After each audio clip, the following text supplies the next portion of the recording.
کہ دیکھوں میں کہ کون مجھے دنیا میں جانے کے بعد مان کر کے آتا ہے اور کون مجھ سے غداری کر کے آتا ہے۔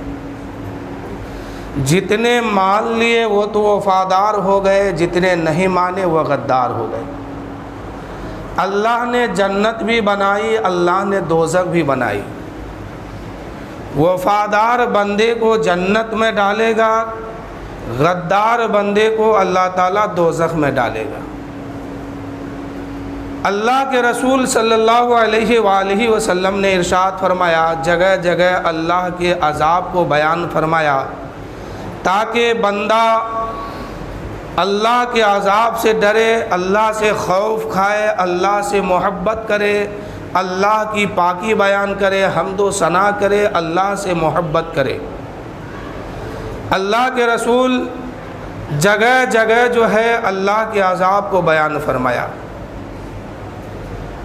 یعنی اگر پوری دنیا مل کر کے اللہ کے ایک عذاب کو اگر جھیلنا چاہے تو اللہ کے ایک عذاب کو برداشت نہیں کر سکتی۔ یہ دنیا کیا ہے؟ ساتوں طبق زمین، ساتوں طبق آسمان، اگر مل کر کے ایک اللہ کے عذاب سے مقابلہ کرنا چاہے تو نہیں کر سکتے۔ برداشت کرنے کی طاقت ان آسمان اور زمینوں کے اندر بھی نہیں ہے۔ ایک بزرگ بہت رویا کرتے تھے، کسی نے پوچھا آپ اتنا روتے کیوں ہیں؟ آپ تو اللہ کا دوست ہے، اللہ کا محبوب ہے، بزرگ ہے، آپ روتے کیوں ہیں؟ تو انہوں نے کہا کہ اللہ تعالیٰ نے مجھے اگر پانی کے عذاب سے ڈراتا تو بھی میں روتا، لیکن اللہ نے مجھے گرم پانی کے عذاب سے نہیں ڈرایا ہے، بلکہ اللہ تعالیٰ نے تو مجھے دوزخ کے عذاب سے ڈرایا ہے، دوزخ کی آگ سے ڈرایا ہے، وہ بھی خطرناک آگ جو ہے اس سے مجھے ڈرایا ہے۔ میں نہ روؤں تو کون روئے گا؟ جہنم کے اندر عذاب ہی عذاب ہے۔ جہنم کے اندر سانپ، بچھو، پیپ، پہاڑ، یعنی طرح طرح کے عذاب ہے۔ اسی جہنم میں جو سب سے خطرناک عذاب ہے وہ مسلمان کے لیے ہے۔ حالانکہ وہ غداروں کے لیے بنایا دوزخ، جو بے وفا دنیا میں آ کے کرے گا اسی کے لیے دوزخ بنائی گئی، لیکن اسی دوزخ کے اندر جو خطرناک عذاب ہے اس عذاب کو مسلمان بے نمازیوں کے لیے بنایا گیا۔ جب جنتی جنت میں جائیں گے تو پوچھیں گے دوزخیوں سے، وہ دوزخی جو مسلمان دنیا میں آ کے تھا، جو اپنے آپ کو مسلمان کہلاتا تھا، جو اپنے آپ کو ایمان والا کہلاتا تھا، ان لوگوں سے جب جنتی سوال کریں گے تو کیا کریں گے؟ ما سالککم فی سقر، اے لوگو تم لوگ تو دنیا میں مسلمان تھا، ٹوپی کرتا سب لگاتا تھا، مسلمان والا کام کرتا تھا، آج کیا وجہ ہے کہ تم جہنم میں جل رہے ہو، دوزخ میں جل رہے ہو؟ تو وہ دوزخی کہیں گے کہ افسوس کی بات میں کیا بتاؤں کہ ہم وقت کے اندر رہ کر کے نماز نہیں پڑھتے تھے، اس کے وجہ سے اللہ تعالیٰ نے مجھے دوزخ میں ڈال دیا ہے۔ یعنی وہ نماز پڑھتا تھا، وقت کے اندر رہ کر کے نہیں پڑھتا تھا، تو اس کا یہ حال ہے کہ وہ دوزخ میں جل رہا ہے، اور افسوس ظاہر کر رہا ہے کہ ہم وقت کے اندر رہ کر کے نماز نہیں پڑھتے تھے، اس لیے اللہ تعالیٰ نے مجھے دوزخ میں ڈال دیا ہے۔ وہ بھی دوزخ میں ڈالا گیا تو کون سے طبقے میں؟ جو سب سے اعلیٰ درجے کے خطرناک عذاب ہے اس میں ڈالا گیا۔ بہرحال اللہ کے رسول ہر جگہ جو ہے اللہ کے عذاب سے اپنی امت کو ڈرایا اور حکم دیا کہ ڈرو اللہ کے عذاب سے، پناہ مانگو اللہ سے۔ بڑی مشکل سے ایک طبقہ ہم دیکھ رہے ہیں کہ نماز کے طرف تو آ گئے ہیں، بڑی مشکل سے ایک طبقہ تو دین کے طرف آ گئے ہیں، بڑی مشکل سے ایک طبقہ تو کرتا ٹوپی کے طرف آ گئے ہیں، لیکن ان کی نجی زندگی جب جھانک کر کے دیکھا جائے تو ان کے بھی سینہ پاک نہیں ہے۔ اللہ کے رسول صلی اللہ علیہ وآلہ وسلم ارشاد فرماتے ہیں، اگر کسی مسلمان کے لیے تمہارے سینے میں کینہ ہے تو تمہاری عبادت اللہ کی بارگاہ میں قبول نہیں ہے۔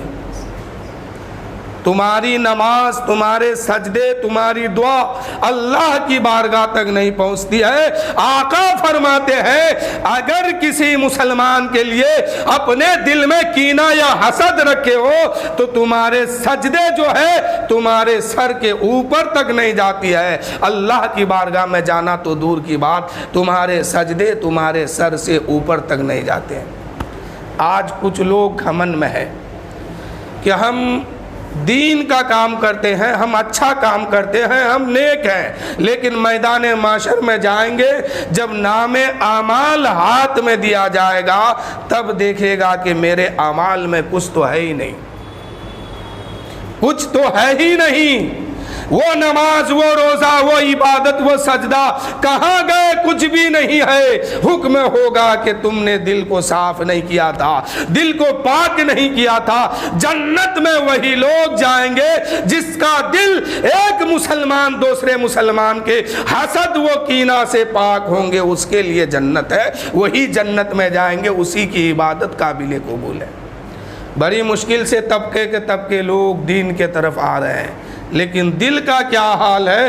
ہم یہ نہیں کہتے ہیں کہ آپ ہیں اس میں، نہیں، آپ کو بھی ہم نشانہ نہیں بناتے ہیں، لیکن میرے کہنے کا مطلب یہ ہے کہ میری بات جو آپ سنیں اس حدیث کے مطابق ہم بھی آپ بھی اپنے اپنے دل کا جائزہ لیں کہ ہمارے دل میں کہیں کسی کے لیے حسد تو نہیں ہے، کسی کے لیے بغض تو نہیں ہے، کسی کے لیے کینہ تو نہیں ہے، کہیں ایسا نہ ہو کہ کسی مسلمان کے لیے ہم اپنے دل میں کینہ رکھیں، آپ اپنے دل میں حسد و بغض کو پال کے رکھیں، اور جو نماز پڑھتے ہیں یہ نماز اس حسد کے وجہ سے آپ کی بیکار ہو جائے، اس کا کوئی اجرت آپ کو نہ ملے۔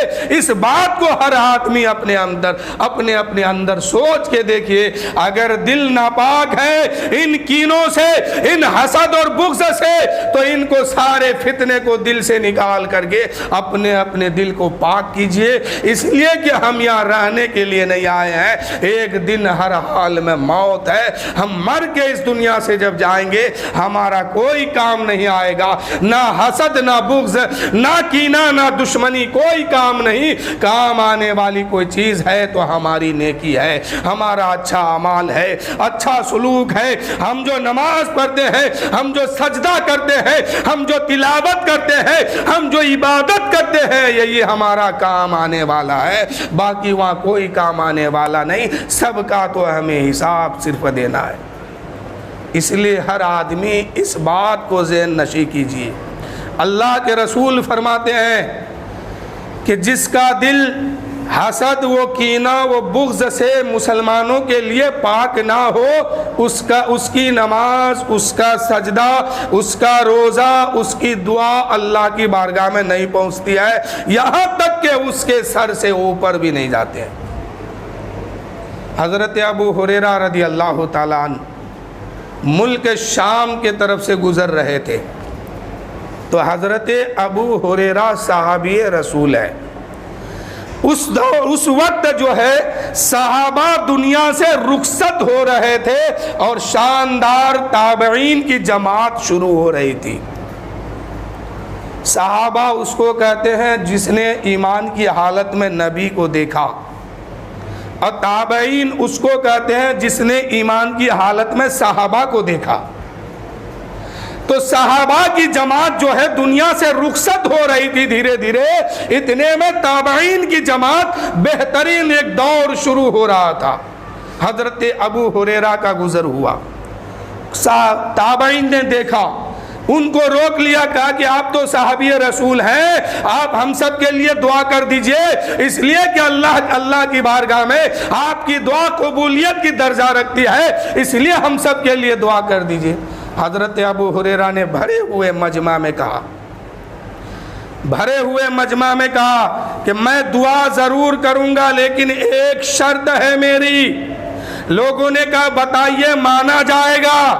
حضرت ابو ہریرہ نے فرمایا میں دعا اس وقت تک نہیں کروں گا جب تک کہ اس محفل میں جتنے لوگ رشتے کو توڑ کے رکھے ہیں، چاہے باپ سے ہو یا ماں سے ہو یا بھائی سے ہو یا بہن سے ہو یا رشتہ دار سے ہو، کسی سے بھی اگر کوئی رشتہ توڑ کے رکھے ہیں، جب تک اس قسم کے لوگ اس محفل سے نکل نہیں جاتے ہیں تب تک ہم دعا نہیں کریں گے۔ میرے دوستو، وہ محفل کیسی محفل سجی تھی، وہ مجمع کیسا مجمع تھا، وہ جماعت کیسی جماعت تھی۔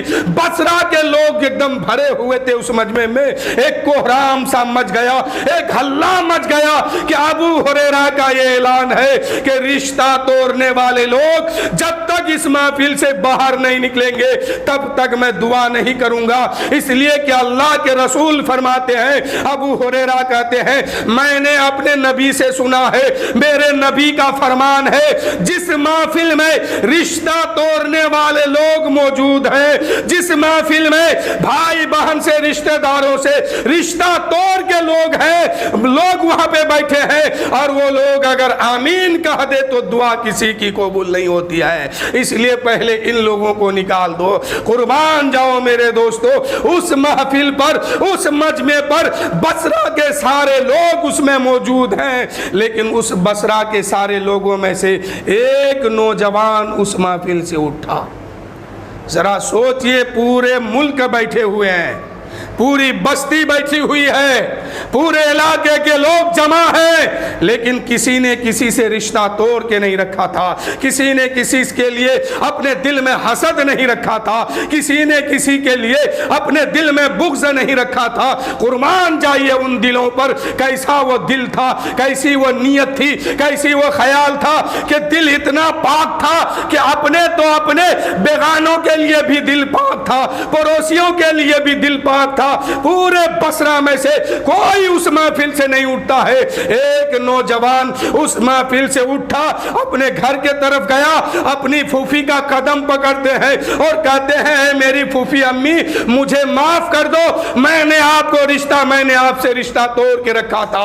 آج ابو ہریرہ نے اپنے محفل سے نکال دیے ہیں۔ ذرا سوچئے کتنا پاک محفل تھا، کتنا پاک مجمع تھا کہ وہ لوگ سارے کے سارے دل کے پاک تھے، ایک کے دل میں کھوٹ تھا تو اٹھ کے کھڑے ہو گئے، ابو ہریرہ کی دعا کو لینے کے لیے اپنی پھوپھی سے معافی مانگتے ہیں۔ پھوپھی امی کہنے لگی آج تمہیں سمجھ میں آیا ہے کہ رشتہ توڑنے کا انجام کیا ہوتا ہے۔